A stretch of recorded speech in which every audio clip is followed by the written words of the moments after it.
Hello everyone, welcome to a online solution. तो आपके लिए लाया हूँ पॉलिटिकल साइंस का। और जैसे कि पता है, कल मैं आपको हिस्ट्री दे दिया था, जो कि बिहार बोर्ड जो ऑफिशियल मॉडल पेपर जो लॉन्च किया था, तो उसमें जो सब्जेक्टिव क्वेश्चन मैंने साइंस का पूरा बता दिया था। ठीक है, सोशल साइंस में हिस्ट्री में बता दिया, पॉलिटिकल और फिर इस तरह से आपको कोशिश करूंगा सब के सब बता देने के लिए।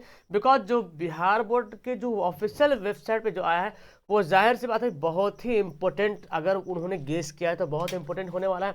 तो इसको भी एक नज़र ज़रूर देखिए और याद कर जाइए, कम से कम पढ़ लीजिए कि सवाल आ जाए तो कुछ ना कुछ लिख दे और नंबर आपको मिल जाए। तो चलिए स्टार्ट करते हैं। सबसे बड़ी बात यहाँ पे ये है कि हिंदी और इंग्लिश दोनों में, क्योंकि बहुत सारे स्टूडेंट यहाँ पे मेरे प्यारे हैं कि बोले sir please please please English में मिलाइए। तो चलो थोड़ा सा मेहनत मैं भी करते हूँ और इंग्लिश में यहाँ पे हाजिर है आपके। चलिए तो स्टार्ट करते हैं। हिंदी को मैं आपको समझा दूंगा और इंग्लिश आप खुद से नोट कर लेना। ओके, चलिए तो बढ़ते हैं सवाल की ओर। सबसे पहला सवाल है, सत्ता की साझेदारी से आप क्या समझते हैं? What do you understanding by sharing power? सत्ता की साझेदारी से तात्पर्य देश में विद्यमान समुदायों को शासन में सहभागी बनाने से है। मतलब सत्ता की साझेदारी से मतलब सिर्फ यही है कि जो देश में जो समुदाय है, यानी कि जो समाज है, उसमें जो शासन हो रही है उसको सहभागी बनाना, समझ रहे हैं ना? एक कंबाइन करना, शासन करना। ठीक है, अब यहाँ पे देखिए,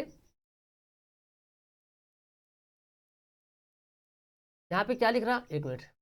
वैध शासन, थोड़ी यहाँ पे इस पे ठीक है। वैध शासन व्यवस्था वही है, वैध में समझ रहे हैं ना, जो लीगल।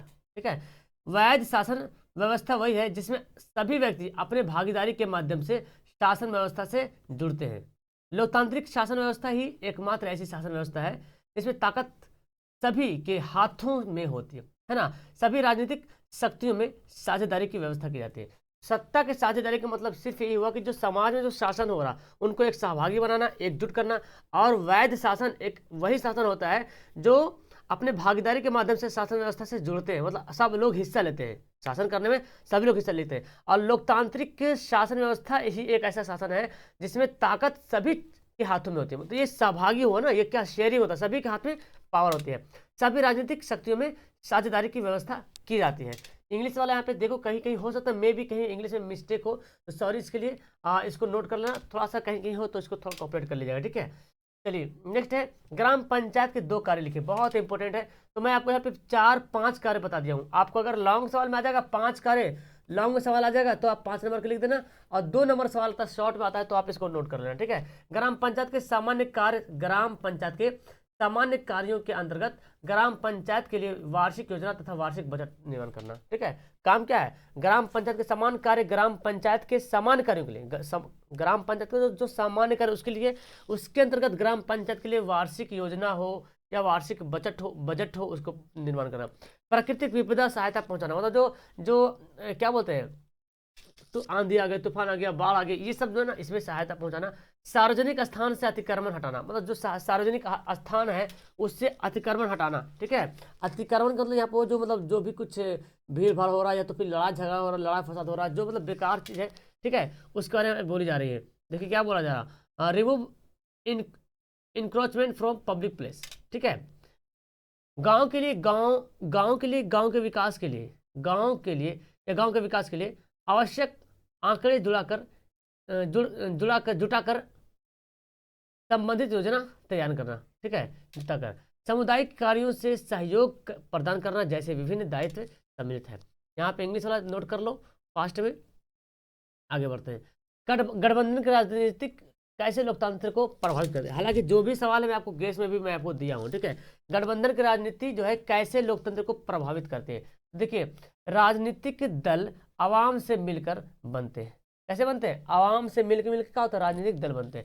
इसकी इकाइयां राष्ट्र के निचले हिस्से तक होती है ना। राजनीतिक दल की पकड़ जनता के भावनाओं एवं विचारों तक होती है। जो भी राजनीतिक दल होता है उसको पकड़ जनता की भावनाओं की, जनता चाहती क्या है, या जनता की नब्ज को बखूबी पहचानते कि अरे बाप रे ये क्या चाहती है, ये चाहती है विकास, तो इसको विकास किया जाए, है ना। इसको रोड चाहिए तो रोड बनाता है। परिणामतः सत्ता अपने निर्णय निर्णय राजनीतिक दल के विचारों को जानकर करती है, ताकि नीतियां कहीं धन विरोधी ना बन जाए और परिणाम स्वरूप उसे सत्ता के बेदखल होने पड़े। राजनीतिक दल का आधार जाति, धर्म, क्षेत्र, लिंग विशेष नहीं होता है, इसलिए दलों की नीतियां एवं कार्यक्रम समग्र एवं व्यापक होता है। किसी क्षेत्र विशेष या हित के लिए नहीं, राजनीतिक दलों का प्रसार होता है कि निर्णय समग्रता से किया जाए जिससे समाज का कोई भी शब्द नहीं ना हो। ठीक है, इस प्रकार राजनीतिक दलों के सहयोग से ही लोकतांत्रिक व्यवस्था चलती है। मतलब राजनीतिक दल जब तक सहयोग नहीं करेंगे तो लोकतांत्रिक व्यवस्था चलेगी नहीं। हालांकि बोला जाए लोकतांत्रिक शासन व्यवस्था में राजनीतिक दलों की अपरिहार्यता को नजरअंदाज नहीं करता है।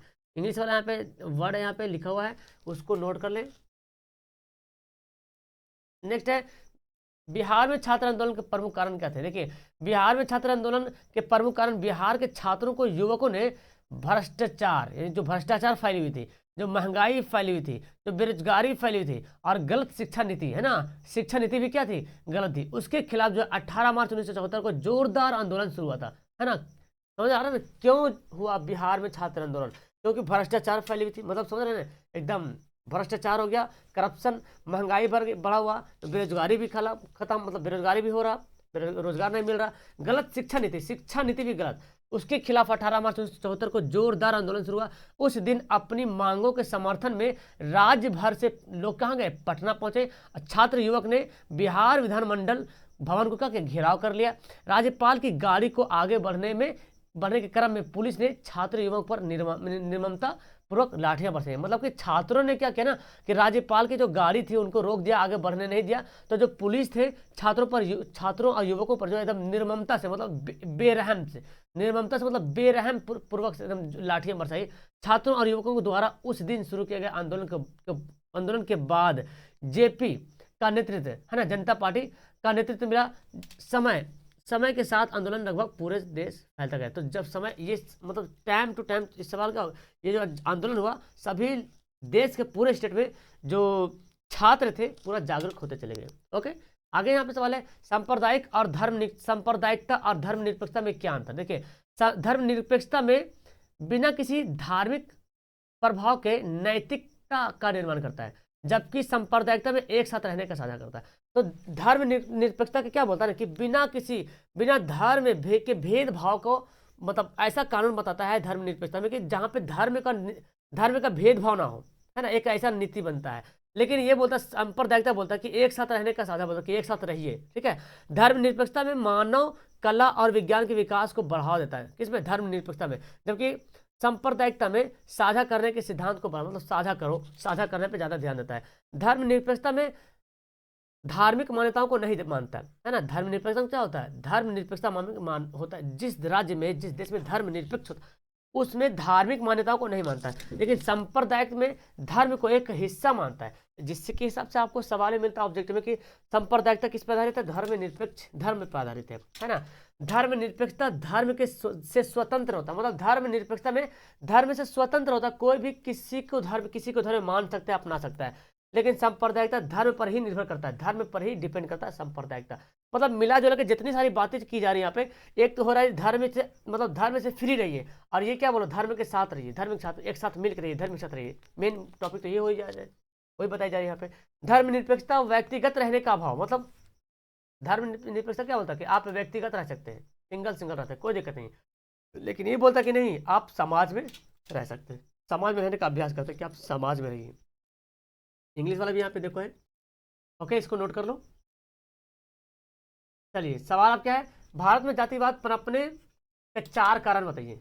देखिए, अन्य जातियों के मुकाबले उच्च जाति के सदस्यों द्वारा जाति प्रतिष्ठा श्रेष्ठता की भावना जातिवाद का एक महत्वपूर्ण, बिल्कुल महत्वपूर्ण कारण यह है कि जो अन्य जातियां हैं उसके मुकाबले जो उच्च जाति है, जो उच्च जाति, उसमें क्या होता है, उच्च जाति वाले को घमंड आ जाता है, और जो निचला जाति होता है उसका प्रतिष्ठा में, श्रेष्ठता में, भावना को, जातिवाद का एक महत्व, मतलब भावना को ठेस पहुंचता है। मतलब नीचे जाति वाला को नीचे देखा जाता है, ऊंचा जाति वाला हमेशा ऊंचा सोचता है अपने बारे में, लेकिन निचली जाति वाला नहीं सोचता है। मतलब सोचता है कि जाति, अरे जाति है तो क्या हुआ भाई, वो भी इंसान ही है, वो भी भगवान का ही बनाया हुआ आदमी है। जाति है तो क्या हुआ, जाति तो हम लोग आप लोग कर ले ना। तो ये क्या होता है, भारत में अभी भी ऐसा देखने को मिलता है, और आप देखते हैं आपके साथ भी होता होगा, आपके गांव मोहल्ला शहर में देखते हो होता है ऐसा, है ना। तो जातिवाद का बहुत बड़ा कारण यहाँ पे ये कि जो उच्च जाति नीच जाति के जो मतलब प्रेशर डालता है, भावना को चोट पहुंचाता है।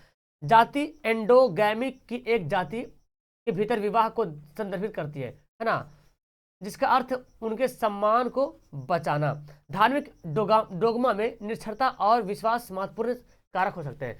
धार्मिक, यहाँ पे कुछ और होना चाहिए, डोगमा ने, धार्मिक निरक्षरता और विश्वास महत्वपूर्ण कारक हो सकते हैं। मतलब एक तो यहाँ पे लिख देंगे, यहाँ पे धार्मिक डोगमा, या तो कुछ और बोल सकते हैं, निचली जाति बोल सकते हैं। निचली जाति में निरक्षरता और विश्वास, मतलब निचली जाति जो होता है उसमें एक तो अनपढ़ होता है, ठीक है, विश्वास का महत्वपूर्ण कारक हो सकता है, मतलब अनपढ़ होता है, पढ़ता नहीं, इसके कारण ये भी हो सकता है।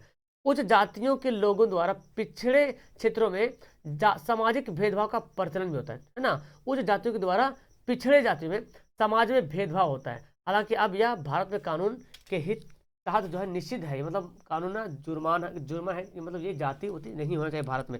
मतलब कानून के हिसाब से जो है ना, बोला क्या जा रहा कि जातिवाद मत कीजिए, एक साथ मिलकर धर्मनिरपेक्ष राज्य बना कर रहिए। लेकिन हम आप हैं जो मानने को तैयार ही नहीं है।